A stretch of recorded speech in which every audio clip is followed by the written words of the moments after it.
I have a. You listed out a couple of them, and I think I'm gonna start where you ended. Okay. And it's not gonna actually be a person, but it's gonna be a position. Okay. Whoever ends up winning the starting center job is going to be the most important person. Now, I'm thinking all roads lead to that's going to be Boaz Stanley. Yes. That's where the roads lead to. And hopefully that ends up being Boaz transferring from Troy. Had a very good season. He was very, very capable last year.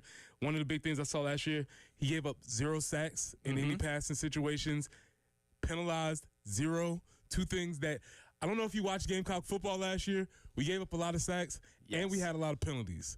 And so I'm gonna swing towards Boaz Stanley. I know it's not gonna be very sexy. And hopefully you don't hear his name called very often, but I think that particular person and in that position might be the most important. It very well could. I mean, that's the thing, too. Like, you have the quarterback in place, but how many teams in the history of football, I'm not just even like isolating this to college football, how many teams in the history of football have had their seasons derailed because of bad offensive line play?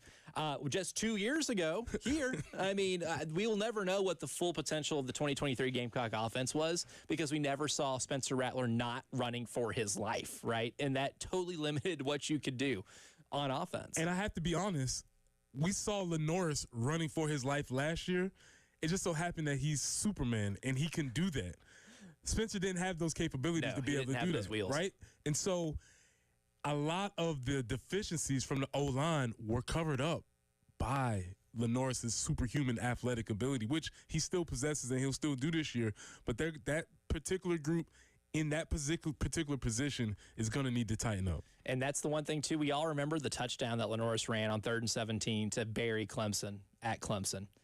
It's easy to forget the play before that where Torricelli Simpkins got flagged to make it 3rd and 17. It wasn't 3rd and 17 on accident. I mean, it was 3rd and 17 for a reason because penalties made it to where it's 3rd and long with the season on the line. And Lenoris Sellers had to pull a play out of nowhere to end up winning that game. We forget about the Torricelli Simpkins penalty. I remember putting a note in my notepad when watching that game, like, that's going to haunt you. That penalty is going to haunt you right there. And then sure enough, what happens next is now part of South Carolina Gamecock lore forever. 1075 The Game Podcasting is sponsored by Modern Exterminating, a family-oriented company. Professional, honest, and dependable pest control solutions. We're your one-stop shop for all pests. We do it all.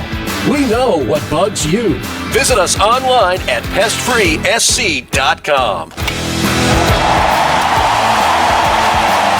That's pestfreesc.com.